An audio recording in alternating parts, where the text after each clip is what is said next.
Los servidores cayeron en el peor momento posible. No fue de madrugada, ni durante una ventana de mantenimiento, ni durante una prueba controlada que luego se convierte en anécdota. Fue a plena luz del día, cuando los clientes entraban en la plataforma, cuando los pagos se procesaban y cuando los paneles mostraban métricas verdes que daban una falsa sensación de control. La caída duró 7 minutos. Solo 7. Pero esos minutos se estiraron como si el tiempo hubiera decidido observarme. Durante esos 7 minutos, nadie habló. La oficina abierta, normalmente llena de teclados, murmullos y el ruido constante de la cafetera, quedó en un silencio antinatural. Los teléfonos vibraban sobre los escritorios. Las notificaciones aparecían y desaparecían sin sentido. Alguien rió con nerviosismo y luego se calló, como si hubiera cometido un error. Yo estaba de pie en la sala de reuniones acristalada, sosteniendo una taza de café ya frío, mirando una pantalla que se negaba a actualizarse. Pensé, con una claridad inquietante, que así no es como mueren las empresas. No explotan, no hacen ruido. Se asfixian lentamente, con educación, mientras todos fingen que no pasa nada. Mi teléfono vibró. Un inversor. Luego otro. Después un cliente importante al que yo mismo le había prometido estabilidad hacía apenas 2 semanas. Y en medio de ese silencio apareció un pensamiento prohibido, casi obsceno. Si él estuviera aquí, esto no estaría pasando. Ese pensamiento me dio más miedo que la caída del sistema, porque él no era un servidor, ni un protocolo, ni un plan de contingencia. Era una persona, el mejor empleado que había contratado, el que todos respetaban, el que todos esperaban, el que, sin decirlo en voz alta, se había convertido en el centro de gravedad de la empresa. Más tarde, muchos dirían que me había vuelto loco, que había perdido el juicio, que ningún fundador sensato haría lo que hice después. 3 meses más tarde, los números dijeron lo contrario, pero en ese momento, con los servidores muertos y el estómago encogido, todavía no sabía que aquel silencio era el inicio de la decisión más violenta de mi carrera. Se unió a la empresa cuando aún éramos lo suficientemente pequeños como para saber quién tomaba café solo y quién lo prefería con azúcar. El producto apenas funcionaba. El plan cambiaba cada semana y la confianza se sostenía a base de cafeína y terquedad. Él llegó sin ruido, sin discursos, sin promesas heroicas. En pocas semanas entendí el producto mejor que nadie. No solo cómo funcionaba, sino cómo debía funcionar. Hablaba con los clientes con una calma que imponía respeto. Donde otros improvisaban, él veía estructura. Donde otros se estresaban, él hacía preguntas incómodas. Pronto empezaron a pedirlo por su nombre. No quiero hablar con soporte, quiero hablar con él. Dijeron que si él lo revisa, se soluciona. ¿Puede encargarse él de este caso? Al principio me sentí orgulloso. Lo mostraba como ejemplo, lo citaba en reuniones, le daba los proyectos más críticos. Sin darme cuenta, empecé a construir una empresa donde él era el punto de referencia para todo. Las decisiones se posponían si él no estaba. Las ideas esperaban su validación. Yo mismo empecé a pensar que era mejor esperar a su opinión. Y la empresa, lentamente, dejó de pensar sola. La dependencia no llega con alarmas. Se instala de forma cómoda, casi agradable. Tener a alguien que siempre arregla los problemas reduce la ansiedad inmediata, pero destruye el pensamiento colectivo. Cuando algo fallaba, la respuesta era automática. Llamemos a él. Cuando un cliente dudaba, que hable con él. Cuando el equipo no sabía qué hacer, esperemos.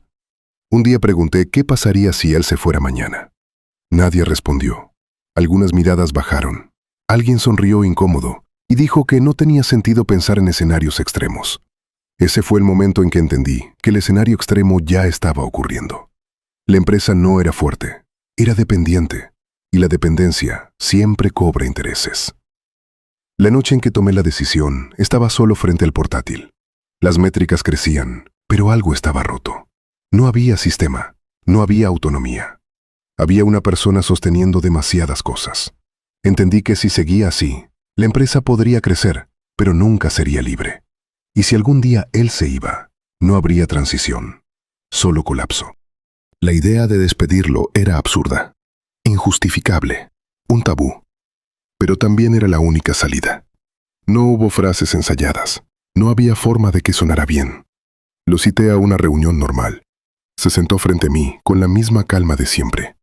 Le hablé de la dependencia, del riesgo, de la empresa. No lo culpé de nada.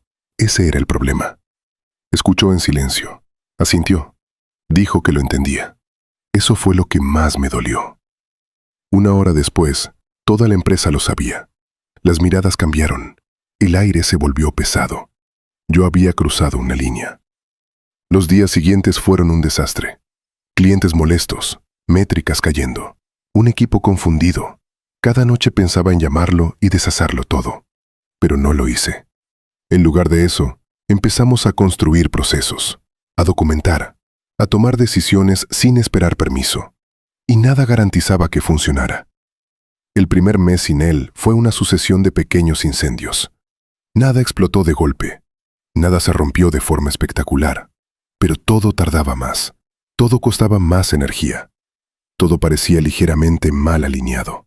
Como si alguien hubiera movido el centro de gravedad unos centímetros y ahora el cuerpo entero tuviera que aprender a caminar de nuevo. Los clientes notaron el cambio antes que nosotros. No porque el producto fuera peor, sino porque ya no había una voz única, segura, inmediata. Las respuestas llegaban desde distintos frentes, con distintos tonos, con distintos criterios.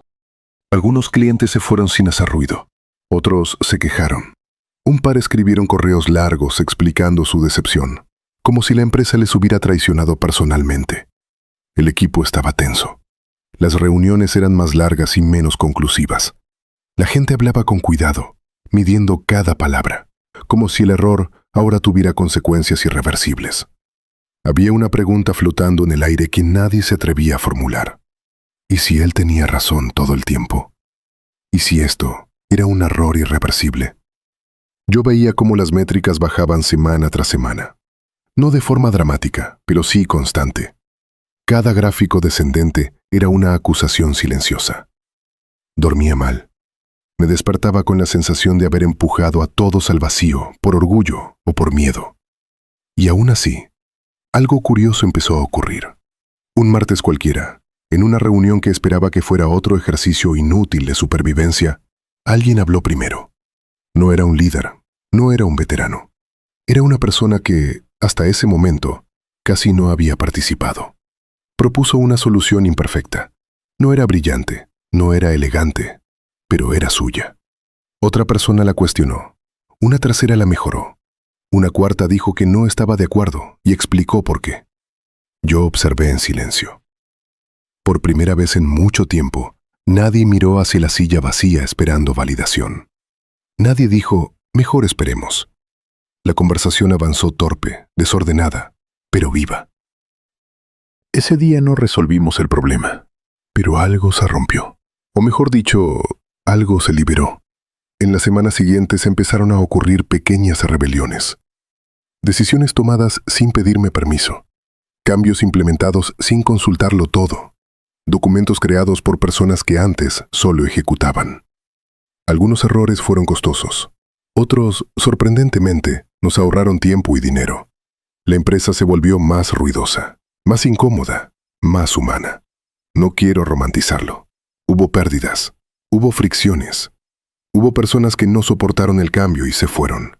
Me acusaron de haber destruido la cultura, de haber sacrificado excelencia por ideología, de haber expulsado al único que sabía realmente lo que hacía. Tal vez tenían razón en parte, porque el precio real de esa decisión no fue financiero, fue emocional. Perdí admiración, perdí aliados, perdí la imagen del fundador racional que toma decisiones correctas.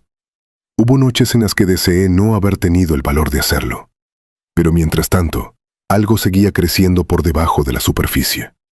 La empresa ya no dependía de una sola mente, dependía de un sistema imperfecto, pero compartido. El segundo mes cerró mejor que el primero. No bien, mejor. El tercer mes hizo algo que nadie esperaba. Superó el mismo periodo del año anterior.